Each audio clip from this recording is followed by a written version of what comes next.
Hello, mga langga. Wala tayong panuklay.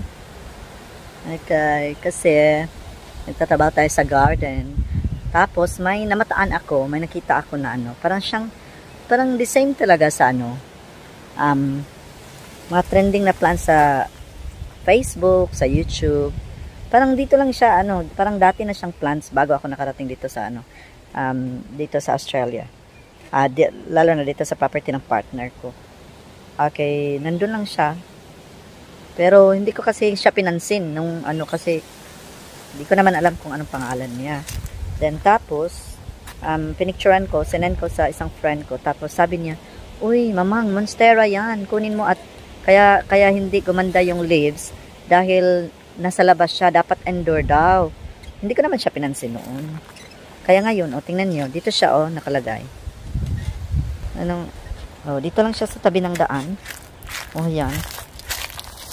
Yan, di ba monstera yan? Monstera yan. Monstera deliciosa, ikaw ba yan? Dito lang siya. Okay. Ilang beses ko nang ginawa ito. Diyan. Nilinisan, pero hindi ko yan, si Kalaleli. Tumubo lang yan dyan, Okay. Isang lang ang nilagay ko dyan. Tapos, tubo na siya ng tubo. Every winter. Tapos, yung katabi pala niya ay si Monstera Deliciosa. Mahal daw yan sa Pilipinas. Kaya, iripat ko yan at ilipat ko doon sa back deck namin, which is the cover. Meron siyang cover. Parang ba? Mahal pala yan. So, kunin ko yan. Iripat ko yan mga loves. Okay? Sa mga deer, mga kakwela. So, maganda na ang niya. 2 leaves pa lang siya. Ilipat ko siya, no?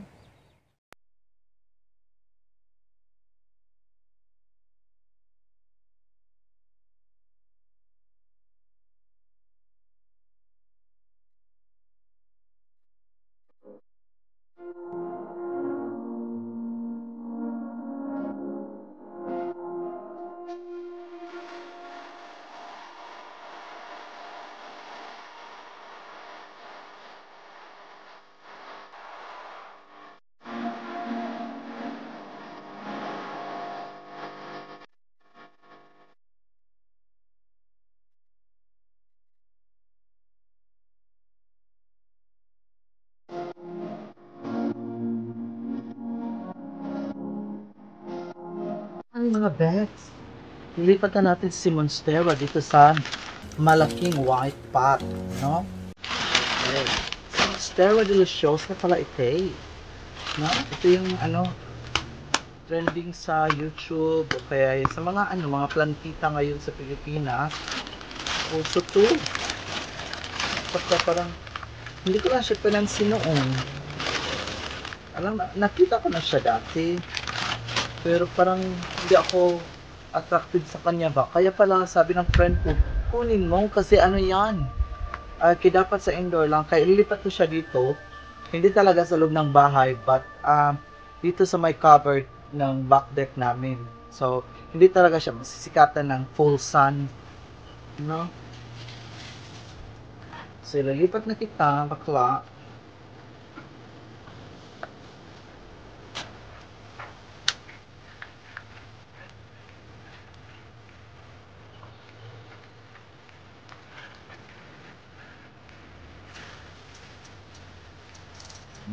Ngayon siya diri.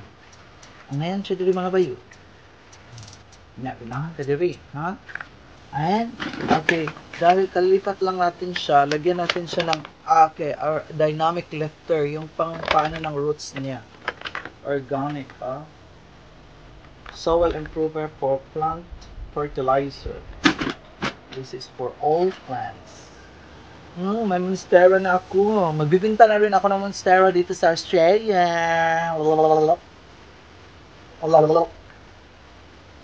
Okay, ipaparami natin to okay.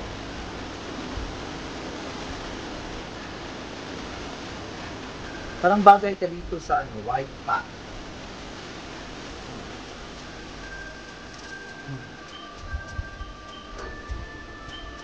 Parang magamot-gamot siya eh.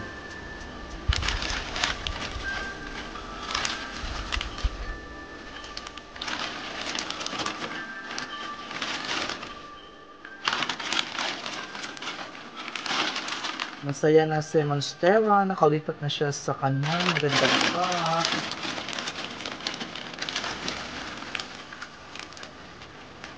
So, at lalagyan natin siya ng premium potting mix.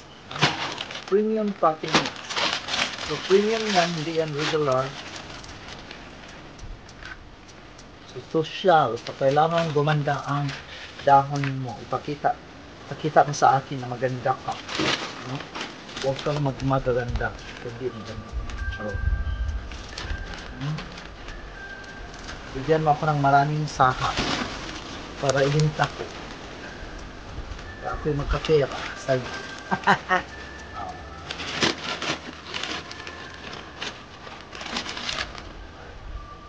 Ayan, nalipat ko na si Monstera.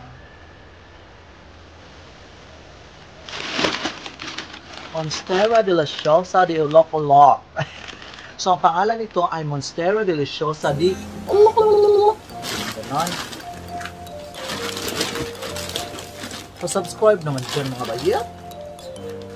Dili sing tanaw diya lang. Pa-click naman dyan sa subscribe button.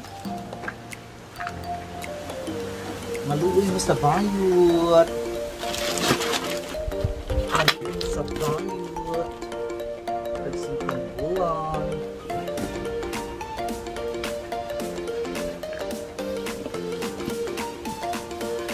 Monstera Deliciosa de Olok-Olok, de la Bamba, de la Puerta de Porky de Pok-Pok. Ayan. Maganda ka na dito. At bigyan din kita ng toppings sa toppings. Ano kapag kain? Toppings. Ayan. Ang ganda na ni Monstera Deliciosa de Olok-Olok de Joella de Plantita. La Bamba. At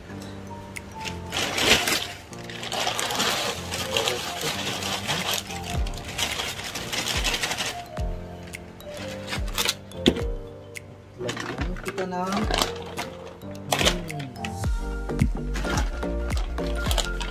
volcanic rock. So itaas lang para pag delete ko ba hindi siya mag volcanic rock. Rock. Maganda yung gamot niya. Yung ugat-ugat niya. Maugat-ugat. Parang ugat ng lalaki. Parang ugat ng lalaki.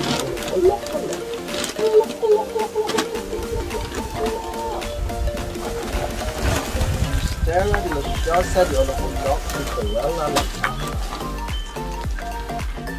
Di pa maganda na siya.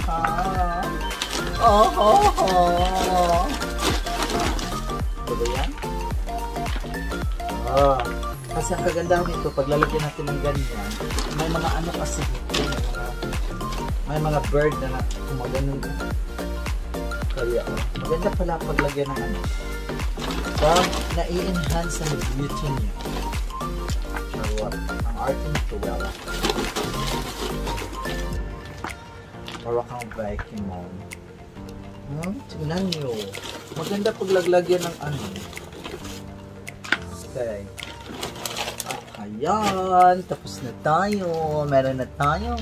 Monstera Deliciosa de Olok-Olok.